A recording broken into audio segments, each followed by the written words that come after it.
the academic definition is it's the use of technology and innovation to improve livability, workability, and sustainability. That's really the definition.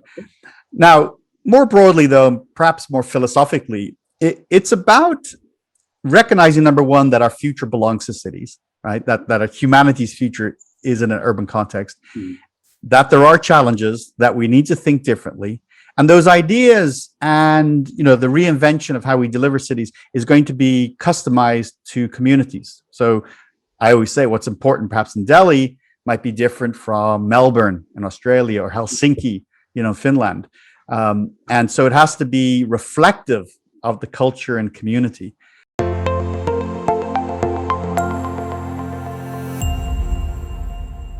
Welcome to another episode of The Brand Called You, a podcast and podcast show that brings you leadership lessons, knowledge, experience, and wisdom from hundreds of successful individuals from around the world. If you are new to our channel, please consider subscribing to it and hit the bell icon so that you never miss an update. I am your host, Ashutosh Garg, and today I am privileged and delighted to welcome a very, very accomplished individual from California, USA, Dr. Jonathan Reichental. Jonathan, welcome to the show. Thank you very much. And awesome pronunciation there. Well done. Thank you. Jonathan is the CEO of Human Future. He's the CIO of the City of Palo Alto and has been named in the top 5 digital cities in America. He's the CEO of O'Reilly Media. He's been awarded and recognized many times, and he's the author of a book called Smart Cities for Dummies. So, Jonathan, let's talk about Human Future. Tell me about what you do here. Sure. Well, I despite my youthful appearance, I've been in the workforce for about 30 years, doing a variety of things. Really fell in love with the topic of innovation and had a chance to work at PricewaterhouseCoopers as their innovations director. And then, as you said, I worked for O'Reilly Media and even a city, and that's a big part of my story that we're likely to get to. But then I left. I decided about 2.5 years ago it was time for my next adventure. And well, here I am in Silicon Valley. I've been working for other people. It was time to have my own startup. And if there's anywhere you're going to do it, this is the place to do it. And anyway, I really wanted to have a lot more freedom in my life and the ability to make choices that I thought would be things and actions and places that would be most valuable to what I have to offer. And so I left and I looked at some opportunities, but then I said, I'm going to do this. I'm going to try this myself. I'll give it a few years and see what happens. So what it really is, Human Future, it's a small boutique firm. And it's sort of like it's a smorgasbord of the things that I love. Okay. So a big part of it is education. I'm an absolute passionate educator these days. And that's everything from writing content for organizations to being a professor at several universities. I write some very successful online video courses with LinkedIn Learning. So that's my education piece. And then we do consulting, traditional technology consulting, a little bit of business consulting, and I have a small set of really awesome clients around the world. They include governments and some private organizations. And then finally, the third part is about investments. It's the social impact part of my work, which is if I can bring either my expertise or some cash to the table, can I help move forward, some startups in the social impact space. And I have a portfolio of about 10 companies today. My plan is not to sort of grow some big workforce, some huge organization. It's more to do things that are meaningful and important every day and work with partners. And so that's the way I get stuff done is working with some incredible partners these days during COVID, all virtually, of course, but in normal times, we try to meet locally or continue to do our work over video as well. So that's it in a nutshell. Fantastic. So, to quote you, own your destiny, be bold. Yes. Help me understand this philosophy. Oh my goodness. We only have a short time together. Let me see if I can sort of summarize it, there's a few parts to it. I think far too many people wake up each day and don't realize their full potential, and there can be many reasons for that: lack of confidence, maybe just they're used to going to a job, when in reality they may be better suited doing something else or even working for themselves. So I've said a lot that you have to find your song and sing it every day, and far too many people don't do that. So that part of it is kind of making sure you spend time understanding yourself and working on yourself, and doing things that are good for you, because ultimately that'll be good for your friends and your family and your children and others. And then what I learned, and probably too late in life, or later than I would have liked, is it's worth taking some of the bigger risks. We it's a cliche, but we definitely worry about things that don't happen. We every day we're worrying about things that we speculate, or when in reality the probability is very low, or even zero. So if there is that opportunity you want to go for, or you want to change your skills, or you want to ask that girl for a date, or that boy for a date or something, I say be bold, do it. And I think the last component that brings us together is, I don't know, this is something that I realized some time ago, and every day it becomes more pressing, is life is short, and I don't know if there's anything else, but this is what I know in terms of our lives, and don't waste it. Don't waste it. It feels like we have one go, and so go for it. Well said. Very well said. So, you also work on smart cities. My question to you is, what are some of the challenges humans are now beginning to face in our cities? Yeah. Wow. Well, the first thing you have to recognize is that the human experience is now firmly in an urban context. We are a urban species. We're over 58% of the world now living in cities. And that's going to grow, by the way, rapidly. We're moving in about 3 million people every week moves into an urban environment. So we'll move another couple of billion by the middle of the century. So that means we need more energy. We need more clean energy as a priority. We need better ways to move around, because cars aren't working, right? If you've ever sat in the traffic jam, and you're over there in Delhi, I know all about traffic. Yeah. We need economic progress, right? We see, for example, in a city like Lagos in Nigeria, growing rapidly. There's going to be tens of millions of young people who join the workforce in Lagos and the surrounding area. They need opportunity. What are they going to do? So we need to focus on that too. We still have really big issues regarding inclusion. Cities have provided amazing advantages, for humans. They've been relatively successful over the years, but not for everybody. We don't distribute the benefits of cities among everybody. There's really some big issues with the digital divide, economic inequality, just too much poverty where there doesn't need to be. We have those. And I think probably the last point I would make in the short time we have together is the big 800-pound gorilla in all of this is the climate. Our cities are the biggest producer of carbon emissions, which, if you believe the scientific consensus, which I do, the Earth is heating up. Yep. And, if we're going to solve it, we're going to solve it in cities. Otherwise, this is an existential problem, over the medium term.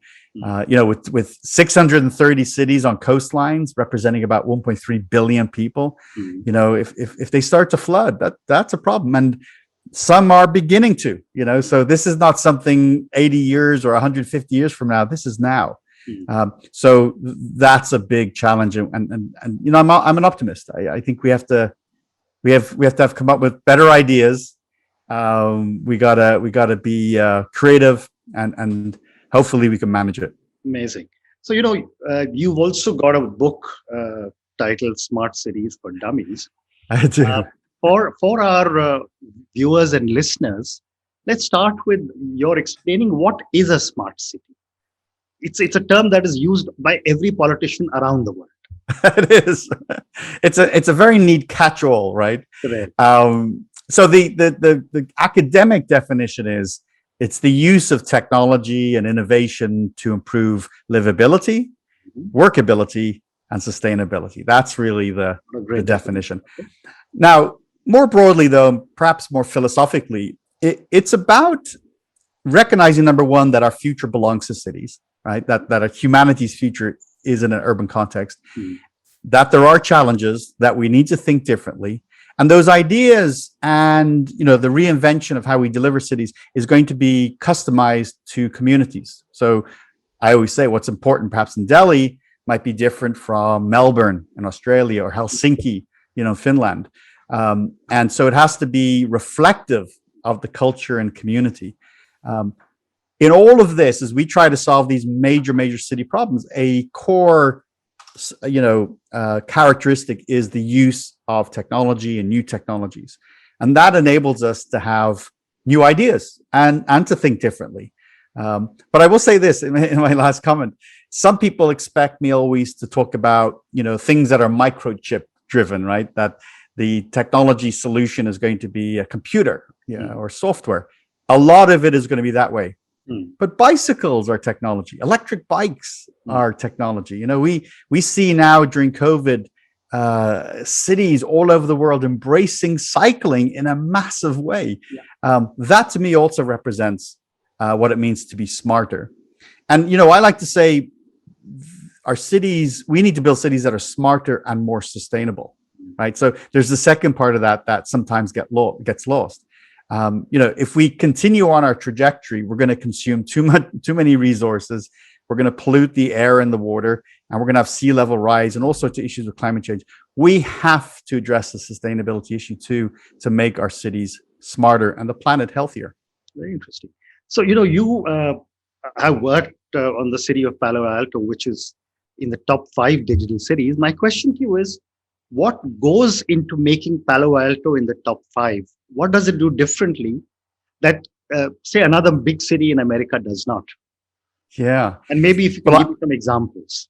Oh, sure. I'd love to. When I joined the city of Palo Alto as their chief information officer back in 2011, I said to the city manager that we could make the city, a leading digital city in the United States.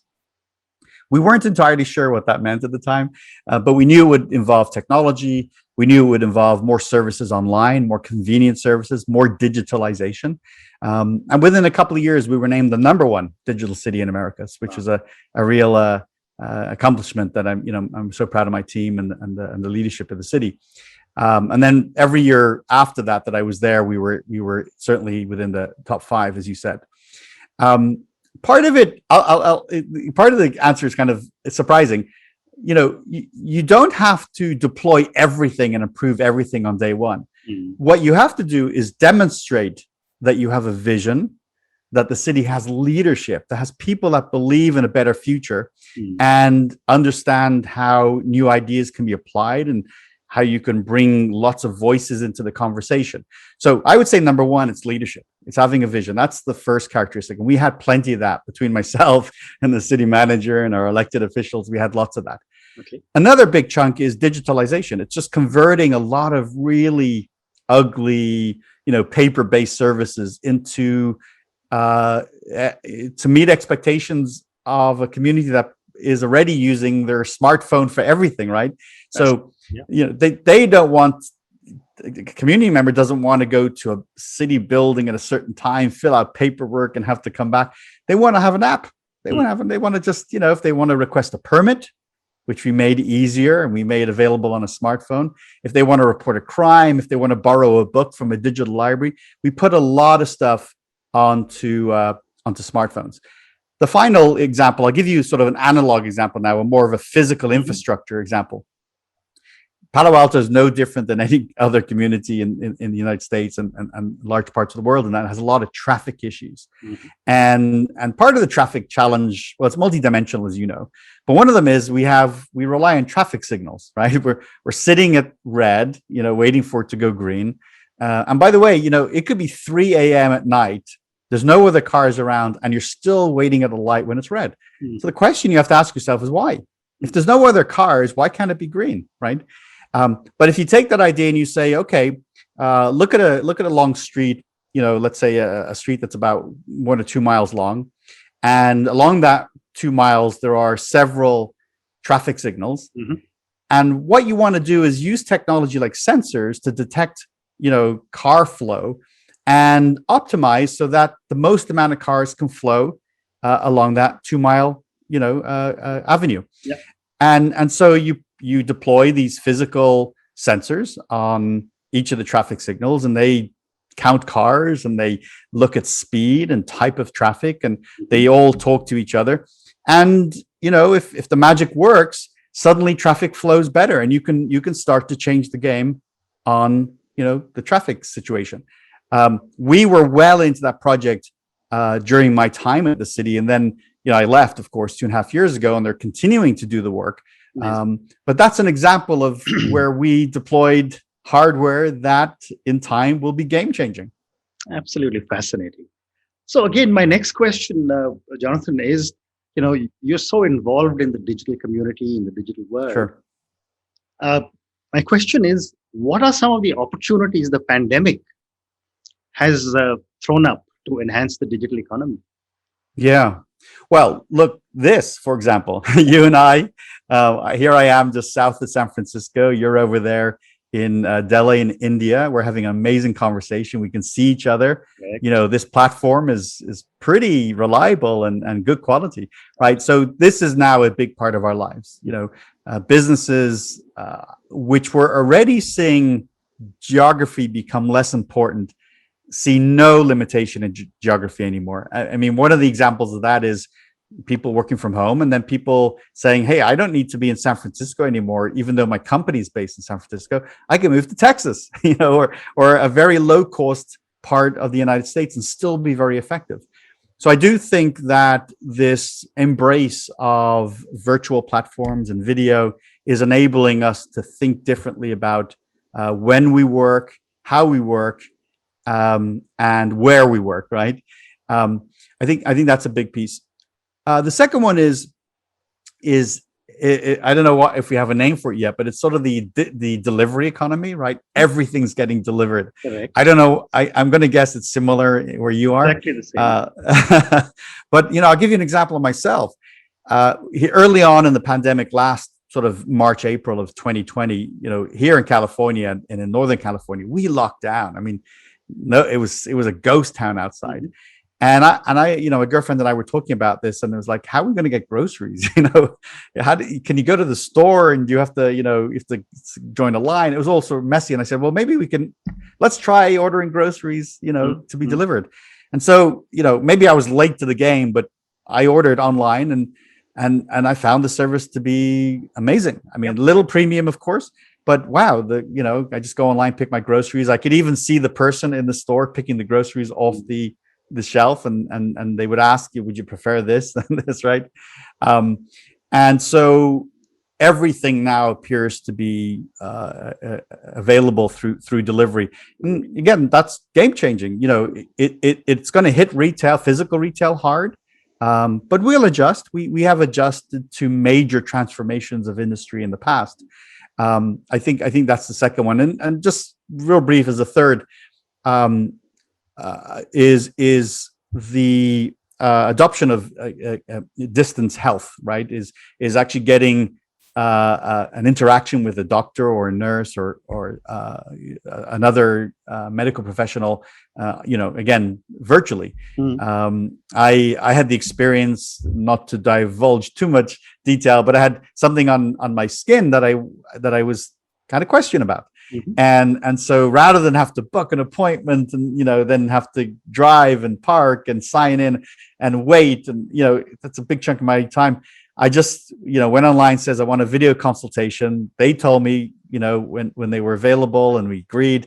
And when the time came, my doctor came on my phone. I pointed to my part of my arm where the skin eye thing was. And there we go. He was able to say, Jonathan, completely fine, no problem. And that we moved on. Fantastic. I think, by the way, I think that your question is fascinating, and everyone's asking this question, right? I actually think the significant the outcomes, the consequences of COVID won't be known for some time. You know, lots of people can speculate, and there's a lot of smart people, you know, saying what they think is going to happen, and even myself. But I think the more humble answer is, we'll find out in about 2 years, you know, because we'll look back and say, hey, we used to do things like that, you know, or we'll refer to sort of, we used to do it in pre-COVID days like this, but we do it like this now. So I think we'll know in time. Very well said. So, Jonathan, I'm going to move to the last segment of our conversation, which is a few questions for you personally. Sure. My first question is that someone who, like you, who has spent so much time in technology, who's building such amazing products, such amazing organizations, what are some of the core values you believe in? Oh, I love that question. I think values are so important, and they're important for you to know yourself. Like you have to figure out as soon as possible in your life, you know, what your values are. Some of mine are pretty straightforward, you know, honesty, you know, truthfulness. Yeah. I think that's really so key, and expecting honesty from people that you trust, and people in leadership positions. That's really important. I think the second one is respect. You know, not only to be respected for your achievements or for who you are, and everybody deserves to be respected regardless, and then to respect others, right? So I think that's probably in the top 3 or 4. What else would I say? I don't know if this is a value necessarily, but well, let me answer this. Let me continue that thought, and I'll give you one more. As I've gone through life, you know, and later in life now, you know, earned more money, and I've kind of, you know, been more successful, I realized that next amount of money didn't make me happier. That you at a certain point, you almost have to disconnect your income with your happiness, because we too often connect the two, and that may not be, you know, giving you the satisfaction that you want. The last one, of course, which is an obvious one, I should have thought about this first, is lifelong learning is a value. Lifelong learning. I am committed to learning every single day. There's sometimes in a given year, I will take on a completely new, difficult topic and try to get good at it. And this has served me well. It served me very well. It's made me more valuable in the marketplace. It's given me more confidence, and it's increased my self-esteem. And I would expect the same from others too.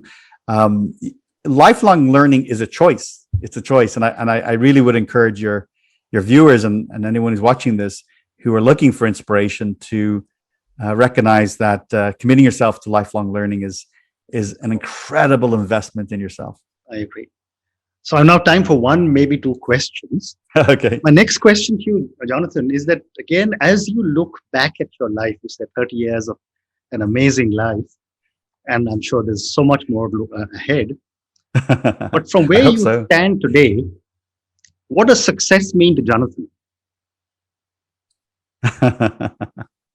Well, maybe I don't yet know the answer to that question. Okay. I think that's a remarkably deep question. Yeah. And it's something I think about a lot. I don't know that I could give you the cliche answers, but I respect you too much and the audience too much to do that. I think that is an area of my own personal discovery. And I hope I get there. I hope I get there. Okay. And my last question then to you, who or what inspires you to keep pushing yourself to do so many different things? Yeah, everybody asks me that.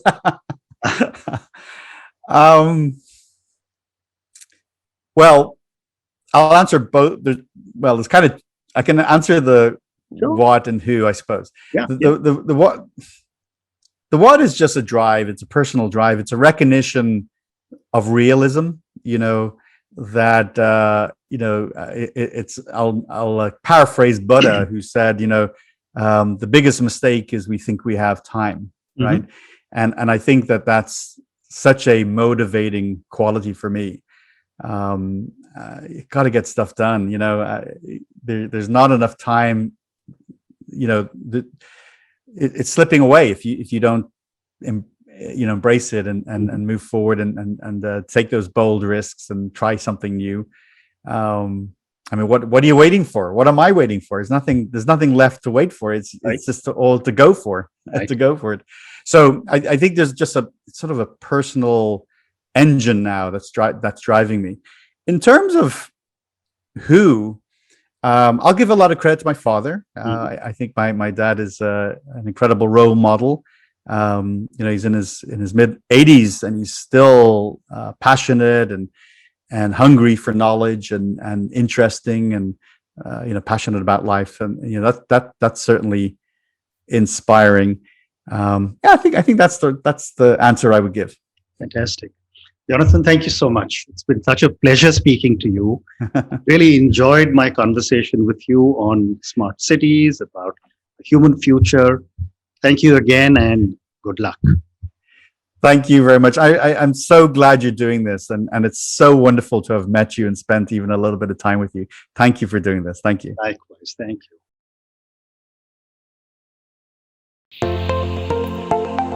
Thank you for listening to the Brand Called You videocast and podcast, a platform that brings you knowledge, experience, and wisdom of hundreds of successful individuals from around the world. Do visit our website www.tbcy.in to watch and listen to the stories of many more individuals. You can also follow us on YouTube, Facebook, Instagram, and Twitter. Just search for the Brand Called You.